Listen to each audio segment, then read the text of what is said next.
Welcome to my platform. Good morning, good afternoon, good evening, good night, depending on your location or anytime you are meeting this video on YouTube. And if you like what I do here, please, after watching, subscribe, put on your notification bell, set it to all notifications so that you'll be able to know when I upload a new video. In this platform, we react to all forms of video. What we do before putting the video, analyze it, and we sit down there to watch it together with you. Then later we'll come to the comment section to talk about it. Of course, everybody is entitled to his or her opinion, but let us always do it constructively in the comment section. Like you can see, this is my t-shirt, this is my merchandise.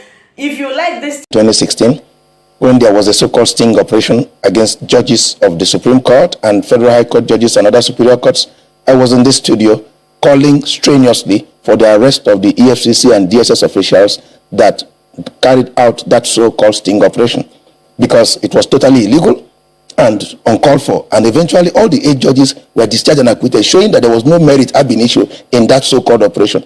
So if that call I made had been heeded to, and there were arrests like this and sanctions were meted out, perhaps there would have been no repeat. So I'm very happy that the police is now taking steps to get to the root of this matter.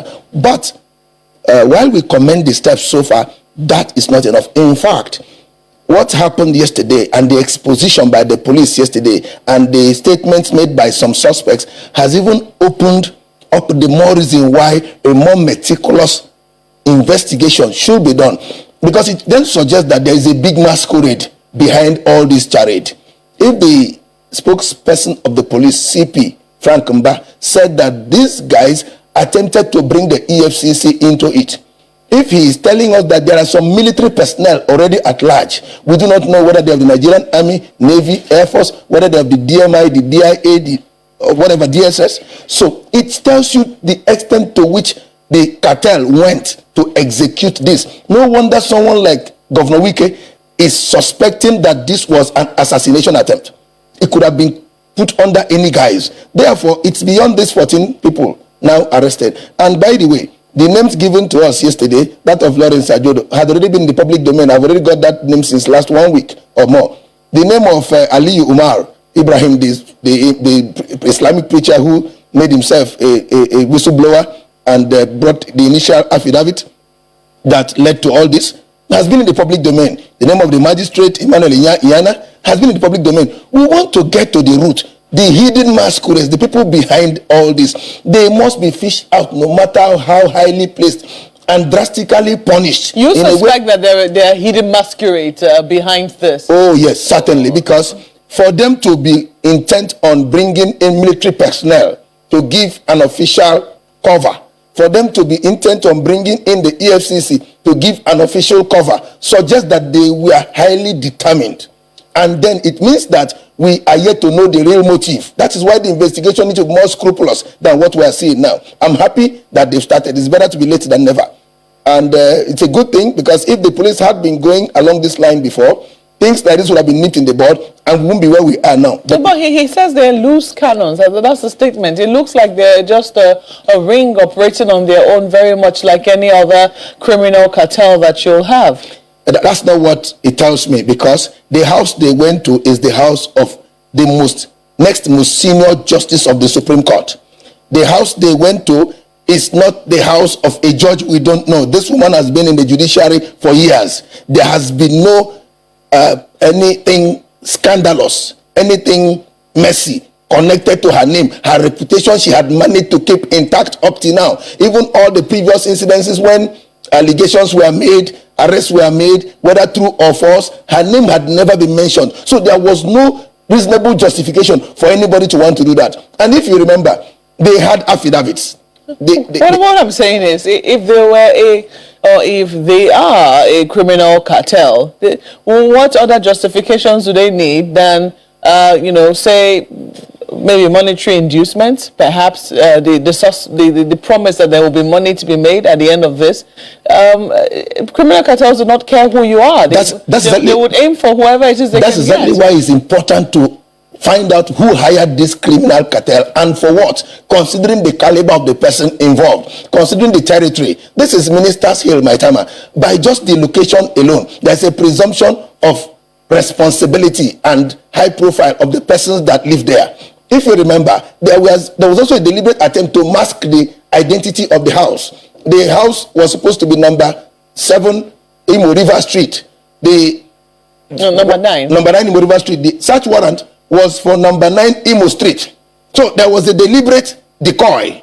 And yet, despite the search warrant being for number 9 Imo Street, you went to number 9 Imo River Street and laid siege and remained there and was intent on remaining there until senior lawyers like Justice Wike, who happened to Governor Wike, who happened to be in Abuja coincidentally on that evening for the PDP issue, and some senior lawyers like, my learned senior friend Chief Chris Uche and others began to go there. That was when Zekome and so on. That was when the so-called siege was called off. And if you see that the magistrate who purportedly issued the search warrant was said to have revoked the search warrant that same day on a weekend in the evening by 7:30 p.m. So the question is, at which court did that magistrate sit to revoke the court order? Who was his court clerk? Who was the court registrar who typed the order? Am I communicating? So you see the kind of heinous, well-calculated incongruity that shows that there is a high-profile personality intent on harassing this innocent woman. And when you look at the fact that we are talking about a woman here, every society that had made progress had been societies that have given due respect and courtesy to their women folk. And when we are seen as people who can treat a mother, a wife, a Supreme Court judge of that caliber in this manner, how do you think foreign investors will look at this country to want to come and put their money? So it has both political, economic, social, and all manner of consequences. It has indeed deep implications. Because the police has said that, in this instance, it was seen that they were on their own. I mean, that's the insinuation that one can get from what the CP was saying. However, when you listen very carefully, and when you look at the caliber of people who, yes, a number of them, we cannot say what profession they belong to, but a few of them, some of them are genuine lawyers. They're real lawyers. One of them is alleged to be a journalist. And if a quick check of his name would actually say that at some point he had been employed by a reputable media organization. So there are huge questions as to what precisely went down. If indeed, this caliber of people can just be put together told that they were just loose cannon. There are very, very big questions as to what exactly can anybody just be subject of this? We could hear tomorrow now that perhaps this sort of people are investigating somebody else high up there. You don't think so? No. That seems to give more credence to Governor Wike's allegations that, number one, it might have been an assassination attempt. Number two, it may have been an attempt to intimidate the judiciary as a whole and Justice Mary Odili in particular. So, and if that is so, it's very serious for the polity. Like you said, like you could see allegations that the CSP is fake. I've seen his ID card. There's nothing fake about that ID card. I've seen the person who signed the ID. You've seen it close up? I've seen it close up. It doesn't look fake. Were you there yesterday at the parade? No, I wasn't there. I've seen it even a week before. That's why I said all those informations we saw yesterday are not new. They're already in the public domain. And that ID card was signed by a highly placed person. Do you think that he's been denied or disowned by the police? It's all possibility. That is why I support the stand of the MBA and the body of senior advocates, Bosan, that the president should constitute an independent inquiry. It is not an investigation that should be left to the police alone, considering that the police is by extension an arm of the executive. And that is why on these matters of independence of other arms of the judiciary, legislative, persons like us have been stringently calling for the enforcement of the principle of separation of powers. The section 308 of the Constitution should be amended to either accord the same immunity to the heads of the legislature and the executive and the judiciary as is being enjoyed by the executive, or that section 308 should be scrapped completely so that there is no immunity for any of the three arms and they are all equal. That is what will put an end to this air of executive rascality we are seeing in this country. The testimony of the lead suspect, the alleged CSP Ajodo, it was a bit troubling. You hear him even in his testimony to the press saying that he is a consultant. He had been doing jobs before now for for the AGF. The AGF has come up very strongly to deny and to say that they have absolutely no link whatsoever with him. They dissociate themselves in very strong, I'm trying to see if I can find that statement now, very strong terms from this alleged CSP, so to speak. But then there are deeper questions. Because before now, we did know that there was also an asset recovery, let's say desk or so, and it was found out that the person who was heading it for many months or for almost a year plus or a few years was actually a fake lawyer.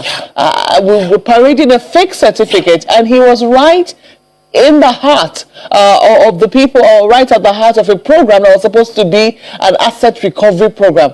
And there are huge questions as to whether we really do have a database, to be able to certify people at every point in time to say that these people are genuine people. I don't know what you made of that controversy, and how do you think that it can be resolved? Because right now, it is the word of the suspect against the word of the AGF. But you're very correct about these serious concerns you have raised. This fellow was arresting people, senators, very highly placed persons, recovering assets. You know the person I'm talking about? Oh, yes. And only for it to be eventually proven that he had no certificate. He was a fake lawyer. He was even arresting lawyers and was parading himself all over the place. So that raises a very serious integrity question. And that is the kind of question that has been reinforced now by the very confident, courageous assertions of the prime suspect here. I watched him on interview yesterday. He wasn't sounding like somebody who was afraid of what he was saying, of the veracity of what he was saying. He was sounding like someone behind whom there appeared to be some measure of authenticity as to his claims. He was even saying that he had been now in that asset recovery panel for over a year and has been recovering assets for that office. So it's not a claim that can be easily dismissed. Even though the Constitution gives presumption of innocence and allegations must be proved, that again brings us to why there should be an independent investigation. Because, like I said, the police, I'm not discrediting the police. They've done a fine job so far, and under the present IG of police, you can see a whole lot of good things the police are doing. Frank Mba has also been doing very well. But this particular matter, to the extent that police is still part of the executive, and the executive is the arm being fingered, there should be an independent inquiry. And that's all, again, now brings us to the solutions I was trying to say. Having called for the solution of amendment of Section 308, there is also the issue of amending the Constitution further to separate the role of the Minister of Justice and the Attorney General of the Federation. Because right now, those two offices are in one person. And the Minister of Justice is supposed to be the lawyer for the executive arm. If you have an issue with the any minister or any of the executive, that office of the Minister of Justice automatically represents the executive.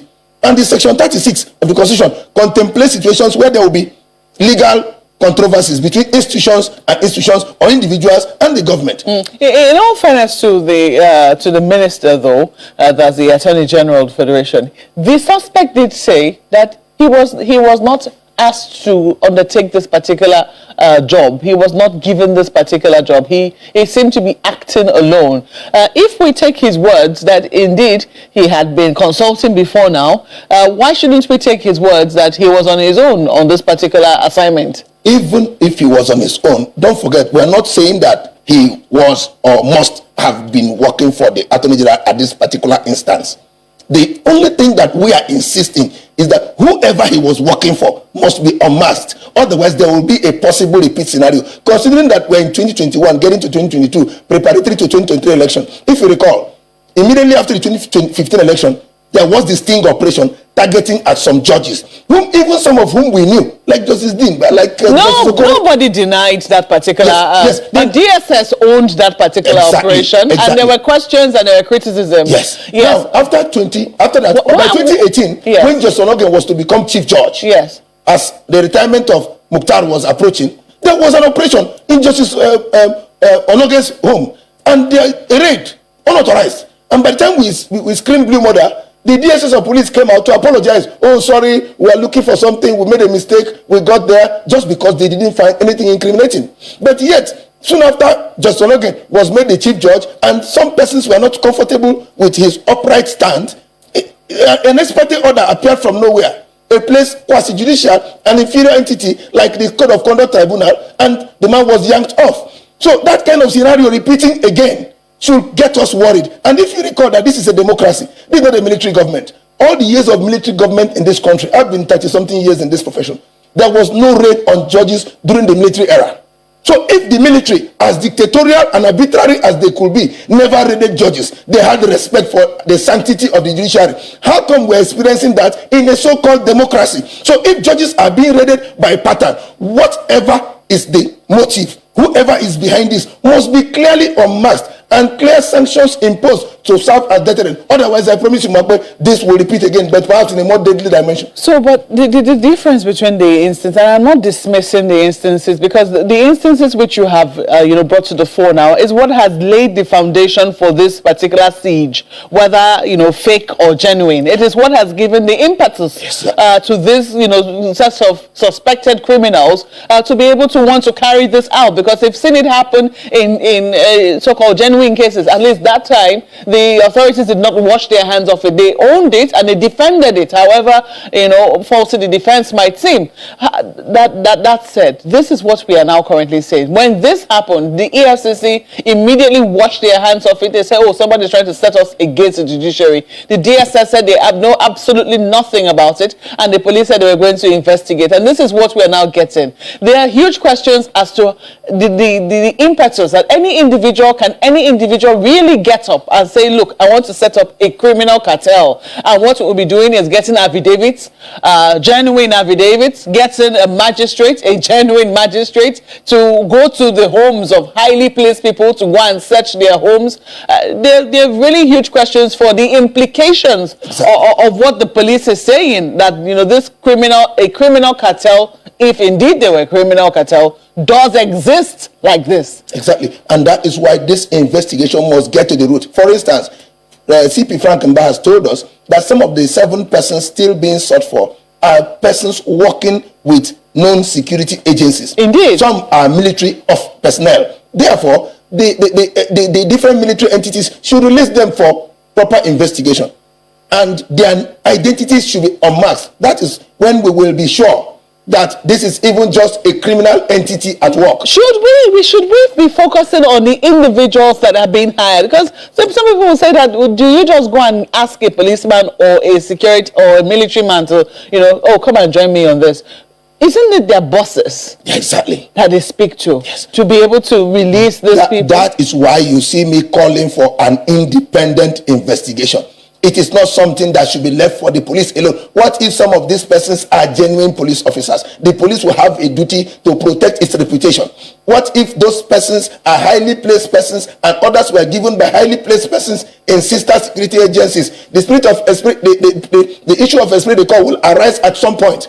But if we have an ombudsman, that was why you see me calling for this amendment of the Constitution. This issue of separating the office of the AGF and that of the Minister of Justice. Because while the minister would have been for the executive, the office of the Attorney General Federation would have been for the Nigerian masses, the Nigerian people. That is the office that would have independently taken over. An ombudsman would have been appointed, just like what happened in the Ken Starr case in America when the President Clinton was involved, the head of the executive. Yet there was an independent person who could investigate anybody with unlimited powers. That's what we need now to put an end to these misadventures.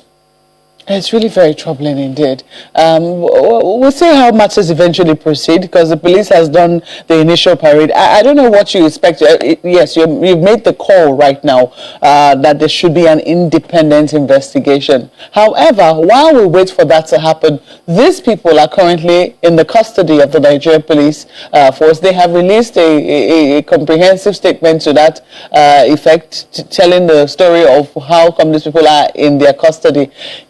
We'll wait to see whether the investigation which you call for, will be heeded by the executive arm of government. But assuming that is not done, what should become of the suspect? It will be dangerous if the executive does not heed this call now. If you recall, when I was in this station in 2016, I called for the arrest of the DSS officers and EFC officials that went on that raid, because it was not only illegal, it contravened the Constitution, the NJC was not consulted, and there were no prima facie case established against any of the judges. And like I rightly said, Each of those 8 judges were roundly discharged. In fact, one of them was Justice Okoro, who died recently of the Supreme Court.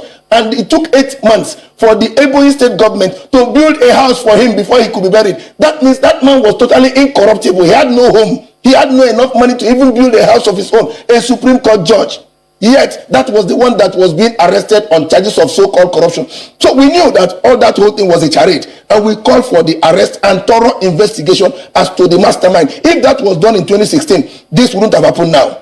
And if this continues happening, it erodes the confidence of the citizenry on the judiciary. We lawyers suffer. Everybody suffer. So I hope that we don't get some lawyers who will come on, start defending this kind of misadventure and, national atrocity, because it damages our profession. During the military era, even though there were no registered judges, because people lost confidence in the judiciary, people were going to army barracks to hire majors and brigadiers to go and enforce their rights with other people where there were issues about struggle for property and land and so on. So if they were doing it then, when there were no rates on judges, now if you continue to have rates and people lose confidence in the judiciary, there will be resort to anarchy and self-help. That is the danger for us here. And for outside investors, foreign investors who are looking at us as a lawless entity, nobody will bring his money and investment into a lawless society where there is no rule of law. And where also the person involved is a woman, a mother, somebody's wife, and there's no that sensibility in us as to make us civilized people.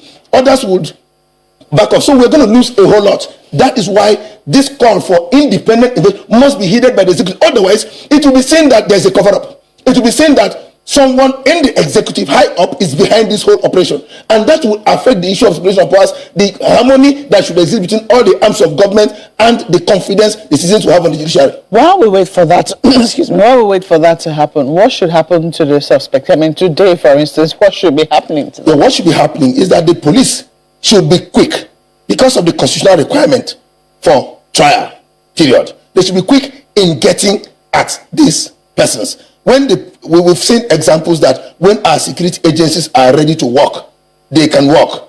When Rambo did what he did in Nigeria and flew to Benin Republic, because he had to do with Obasanjo's grandchildren, Rambo was fished out within 48 hours. When Mena did what he did and ran out of the country, Mena was brought in by Interpol in no distant time.